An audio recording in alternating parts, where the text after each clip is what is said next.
La ley y la promesa. Capítulo 6. La fantasía visionaria.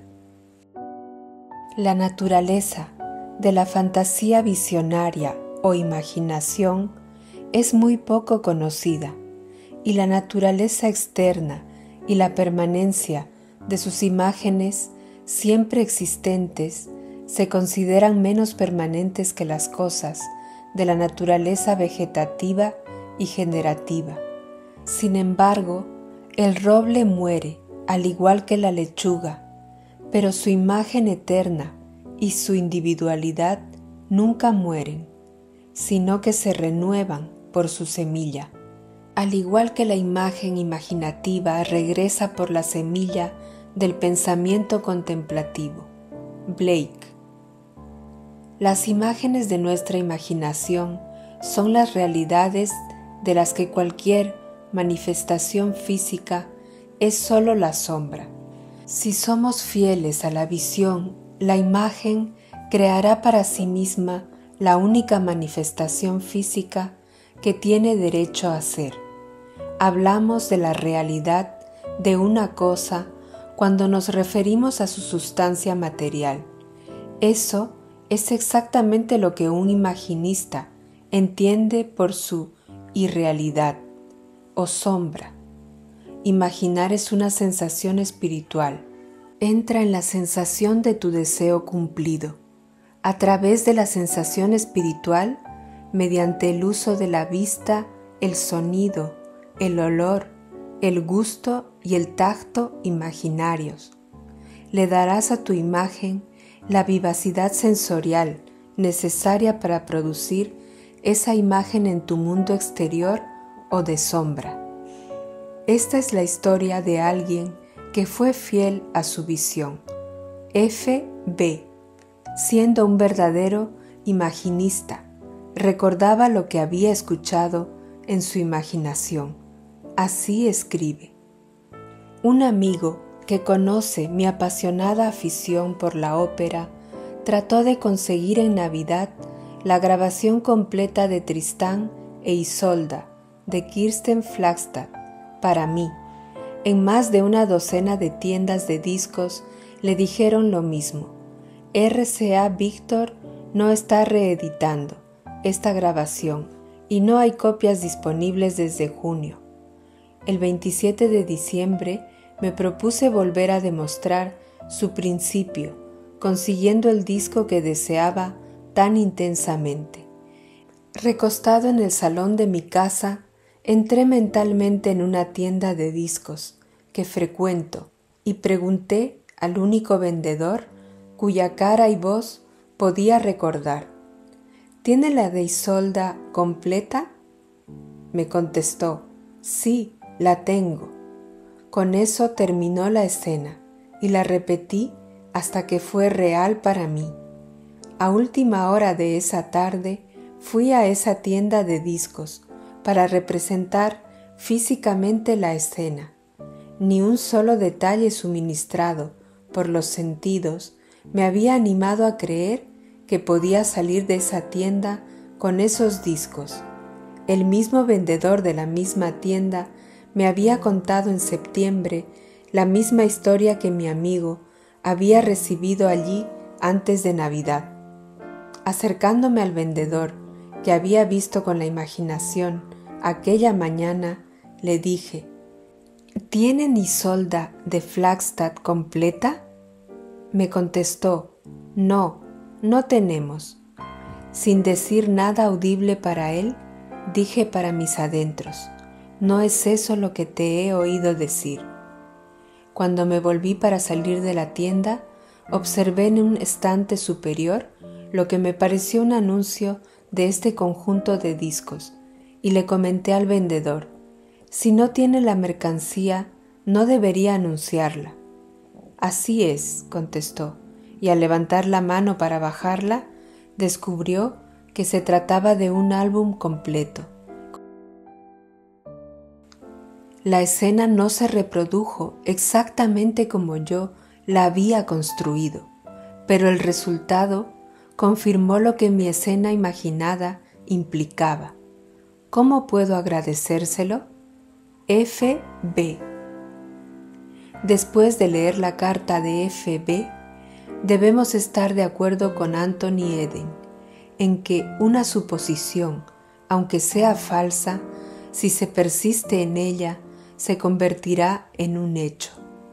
La fantasía de F.B., al fundirse con el campo de los sentidos de la tienda de discos, enriqueció aspectos de la misma y los hizo suyos.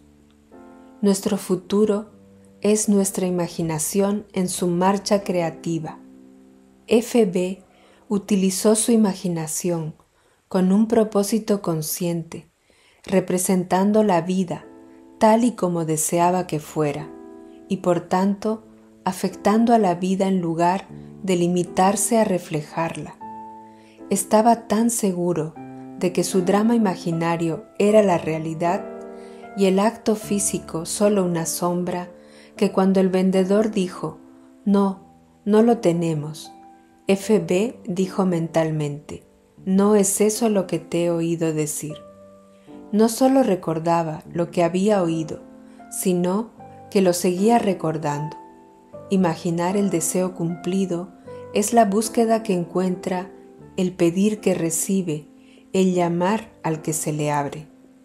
Vio y oyó lo que deseaba ver y oír, y no aceptó un no como respuesta. El que imagina sueña despierto. No es el siervo de su visión, sino el dueño de la dirección de su atención.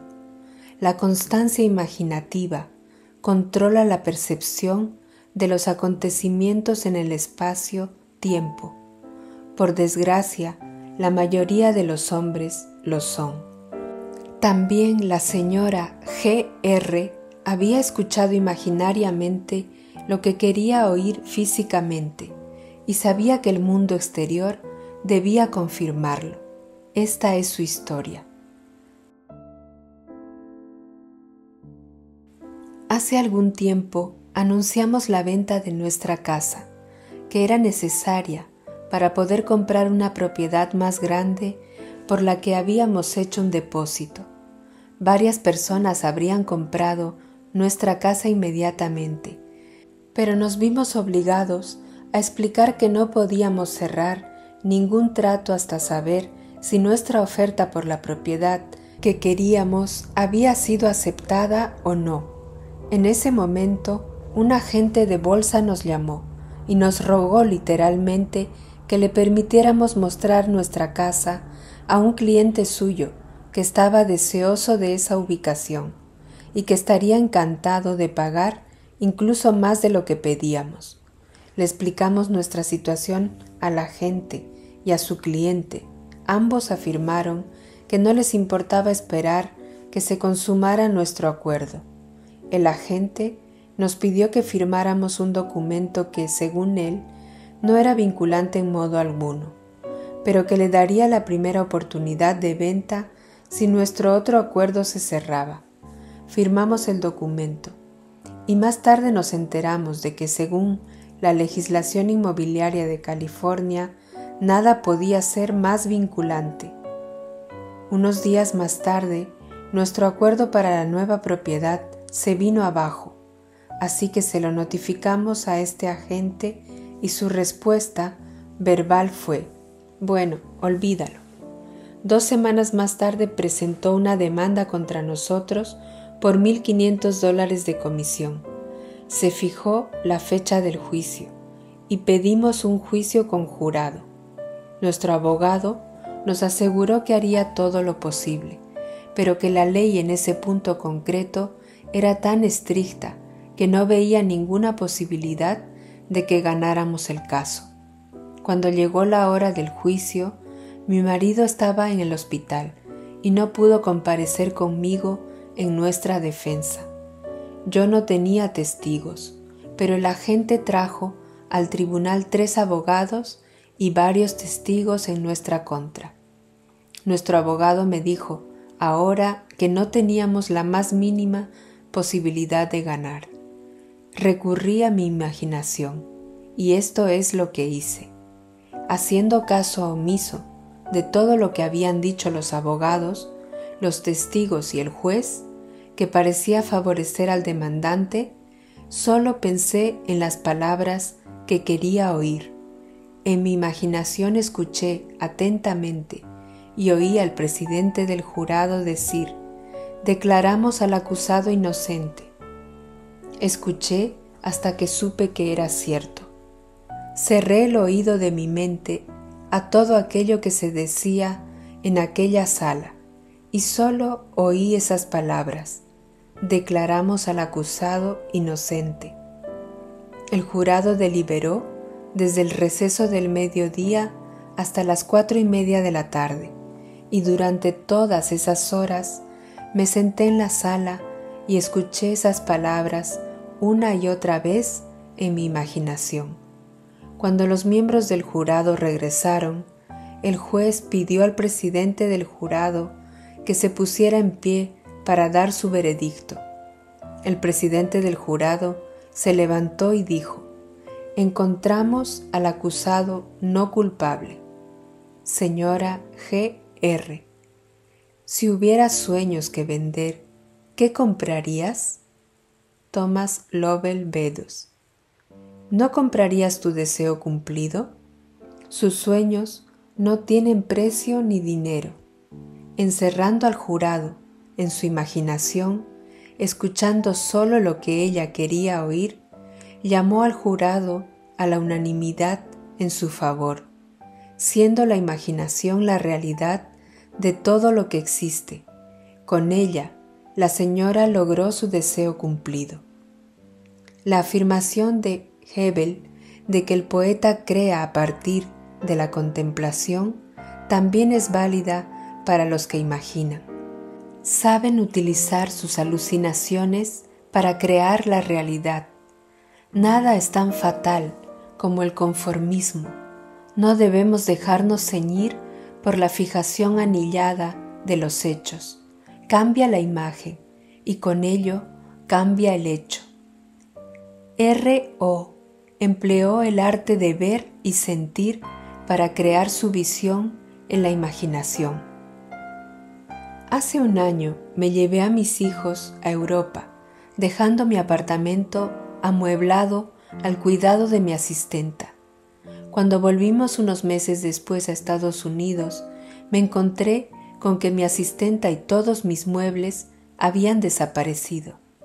El conserje del apartamento dijo que la asistenta había trasladado mis muebles a petición mía. No podía hacer nada por el momento, así que cogí a mis hijos y me mudé a un hotel. Por supuesto, denuncié el incidente a la policía y además puse a los detectives privados a trabajar en el caso. Ambas organizaciones investigaron todas las empresas de mudanzas y todos los almacenes de la ciudad de Nueva York, pero fue en vano. No parecía haber ni rastro de mis muebles ni de mi asistenta. Habiendo agotado todas las fuentes externas, recordé sus enseñanzas y decidí que intentaría usar mi imaginación en este asunto. Así que sentada en mi habitación de hotel, cerré los ojos y me imaginé en mi propio apartamento, sentada en mi sillón favorito y rodeada de todo mi mobiliario personal. Miré a través del salón el piano en el que guardaba las fotos de mis hijos. Continuaba mirando el piano hasta que toda la habitación se volvía vívidamente real para mí. Podía ver las fotos de mis hijos y sentir la tapicería de la silla en la que mi imaginación estaba sentada. Al día siguiente, al salir de mi banco, me giré para caminar en dirección a mi apartamento vacío, en lugar de hacia mi hotel. Cuando llegué a la esquina, descubrí mi error y estaba a punto de dar la vuelta, cuando me llamó la atención un par de tobillos muy familiares. Sí, los tobillos pertenecían a mi criada. Me acerqué a ella y la cogí del brazo. Estaba bastante asustada, pero le aseguré que lo único que quería de ella eran mis muebles. Llamé a un taxi y ella me llevó al lugar en el que sus amigos habían guardado mis muebles. En un día, mi imaginación había encontrado lo que toda la fuerza policial de la gran ciudad y los investigadores privados no pudieron encontrar en semanas. R.O. Esta señora conocía el secreto de la imaginación antes de llamar a la policía, pero la imaginación, a pesar de su importancia, se olvidó debido a que la atención se fijó en los hechos. Sin embargo, lo que la razón no encontró por la fuerza, la imaginación lo encontró sin esfuerzo. Nada sigue adelante, incluida la sensación de pérdida, sin su apoyo imaginario. Al imaginar que estaba sentada en su propio sillón, rodeada de todo su mobiliario, retiró el apoyo imaginario que había dado a su sensación de pérdida, y mediante este cambio imaginario recuperó su mobiliario perdido y restableció su hogar.